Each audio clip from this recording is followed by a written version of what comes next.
Ancha munasqa wayqipanikuna, kunan rato qankunawan rimayta munani. La semana pasada estábamos hablando de las sorpresas del Espíritu Santo, pero antes queremos dar una pincelada política, pues los políticos y politiqueros también nos dan sorpresas. La Junta Nacional de Justicia del Perú, el 16 de este mes, ha, diríamos, reivindicado, ha pretendido devolverle el cargo a la que fuera fiscal de la Nación, Patricia Benavides, y también a su hermana Emma Benavides, una jueza que según todos los vestigios actuó junto con los narcotraficantes. La señora Patricia había tenido un grave error. ¿Cuál fue? Que cuando ella estaba postulando para fiscal de la Nación, la comisión le preguntó: ¿usted intervendría en el problema jurídico de su hermana Emma? Y ella dijo: de ninguna manera, no voy a intervenir. Y cuando ya recibió el cargo, lo primero que hizo fue intervenir a favor de su hermana Emma, que estaba siendo investigada por la fiscal Revilla. ¿Qué hizo su hermana Patricia, la fiscal de la Nación? Sacó de ese lugar en el que estaba revisando la fiscal Revilla el caso de su hermana, la retiró con argucias, con mentiras, y así puso a otra persona que actuó blandamente frente al caso de su hermana. Eso es gravísimo, entre otras cosas, porque se coludió Patricia Benavides con las fuerzas más macabras del Ejecutivo y del Legislativo. La actual fiscal, Delia, está protestando, ha protestado y ha dicho que ella no va a salir de ese cargo. Se está haciendo respetar. Qué interesante. Todos los estamentos del Estado han sido copados por el gobierno y por el Congreso. Y por primera vez la Fiscalía de la Nación se pone fuerte, se defiende, y como la señora Delia Espinosa, y están pues, diríamos, luchando en nombre de todos los peruanos por la justicia. Sin embargo, las fuerzas antidemocráticas se están organizando, ya no solo para expulsar a la actual fiscal de la Nación, Delia Espinosa, elegida constitucionalmente, sino para expulsar a los 4 fiscales supremos que también se están haciendo respetar. Las cosas que han de venir serán muy delicadas y muy peligrosas. Debemos como ciudadanos estar muy atentos.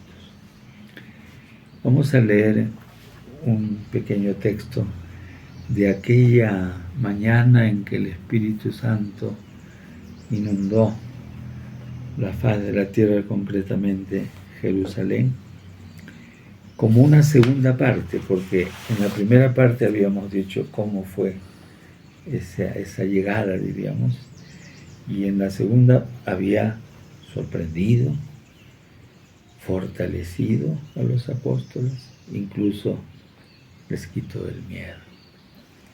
Esta segunda parte se refiere más a los oyentes, a quienes Pedro, ya valiente, les dio el mensaje sin ocultamiento, sin ambajes, tal como fue la realidad. Está en Hechos, capítulo 2, versículos 16 y siguientes. Dijo Pedro: Sepa entonces con seguridad toda la gente de Israel que Dios ha hecho Señor y Cristo a este Jesús, a quien ustedes crucificaron. Al oír esto se afligieron profundamente. Dijeron pues a Pedro y a los demás apóstoles: hermanos, ¿qué debemos hacer? Hermanos, ¿qué debemos hacer? Pedro les contestó: conviértanse y háganse bautizar cada uno de ustedes en el nombre de Jesucristo para que sus pecados sean perdonados. Y Dios les dará el Espíritu Santo, porque la promesa es para ustedes y para sus hijos y para todos los extranjeros a los que el Señor llame.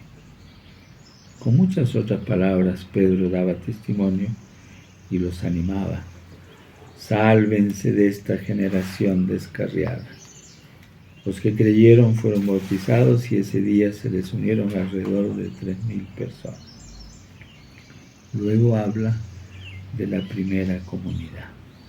De eso también vamos nosotros a decir algunas cosas.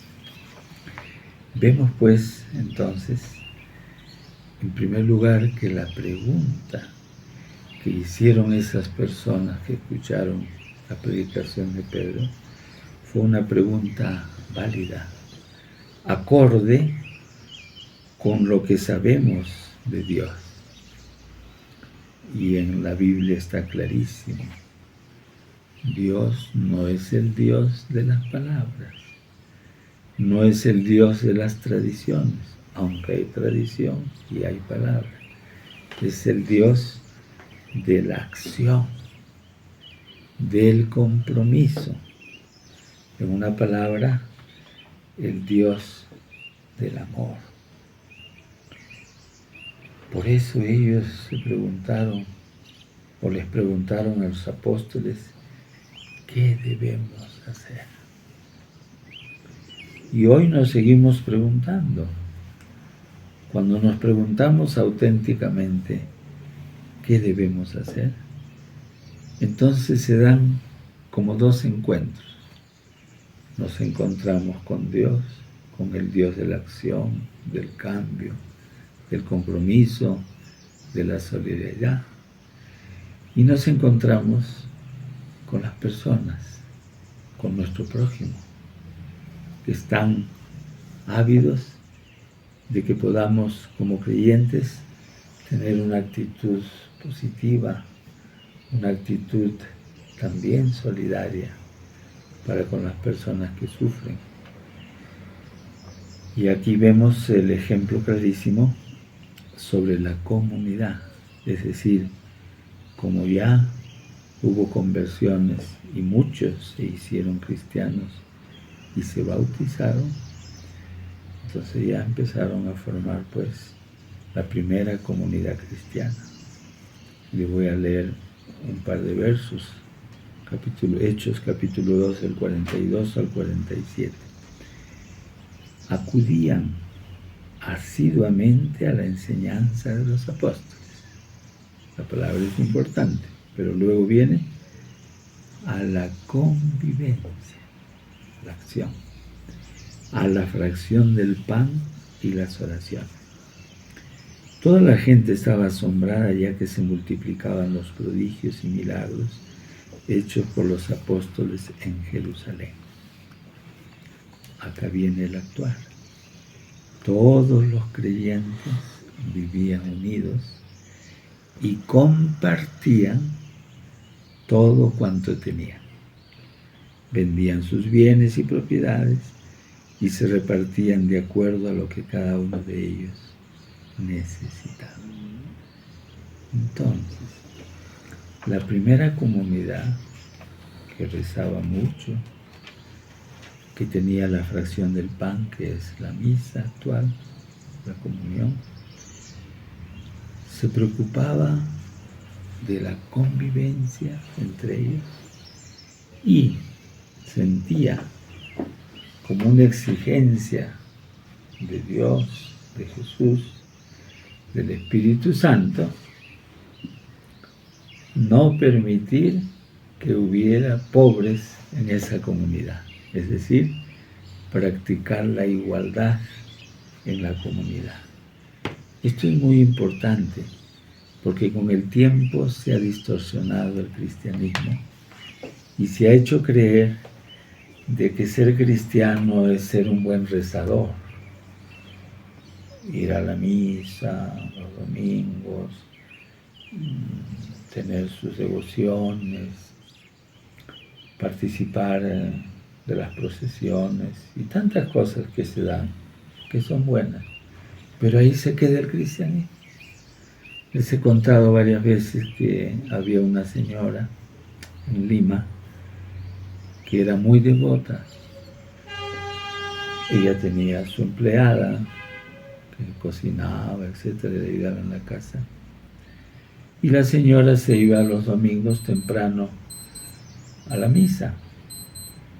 Volvía de la misa y trataba mal, o sea, maltrataba a la empleada, la insultaba, todo.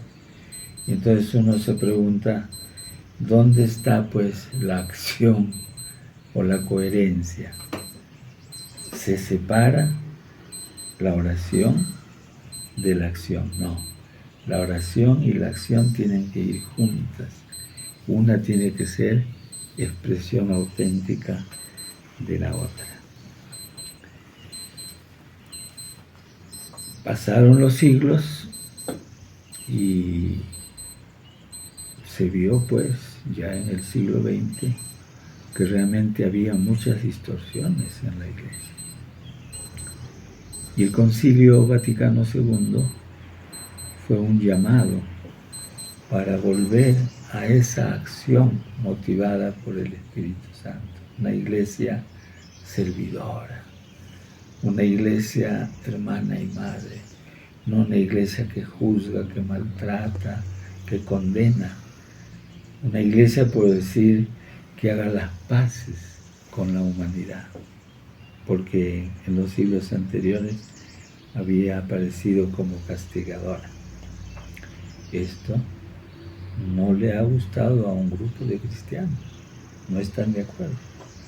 Y dicen que el Concilio Vaticano II no sirve, no es correcto, que está yendo contra las tradiciones. ¿Contra qué tradiciones? Quizá alguna tradición que se ha pegado a través de la historia, pero contra la tradición de Jesús. El Concilio Vaticano II incluso lo ha reafirmado. Y así nos encontramos ahora, convocados por el Espíritu Santo para ser cristianos y cristianas de acción, de cambio. Pero no nos olvidemos de una cosa, y Jesús ya lo había advertido. Y en el Juan capítulo 15, versículo 20 dice, si me persiguieron a mí, también los perseguirán a ustedes. Advertencia. ¿Hicieron caso de mi enseñanza? Se pregunta Jesús. Tampoco escucharán la predicación de ustedes. Es decir, si fortalecidos por el Espíritu Santo, en la realidad donde nos encontramos, concretamente aquí en el Perú, donde vemos que el Ejecutivo manda matar a los que protestan, que los congresistas en su mayoría son gente que tiene delitos cometidos y que se reafirman esos delitos y que ya han copado todos los estamentos del gobierno prácticamente y que persiguen a la gente honesta, tenemos la obligación de decir siempre una palabra, de juntarnos como pueblo y manifestar nuestra indignación frente a tanta injusticia, frente a esa actitud desenmascarada, sin ninguna clase de vergüenza, que afecta a la población del país. Y sabemos que esto tiene sus peligros, pero el Espíritu Santo como dijo Jesús, Él es el Espíritu de la verdad, y ese es el Espíritu que quiere estar con nosotros. Con esos buenos deseos, amigas y amigos, les decimos, Hamu Semana Kama, Hiki Sin Kama.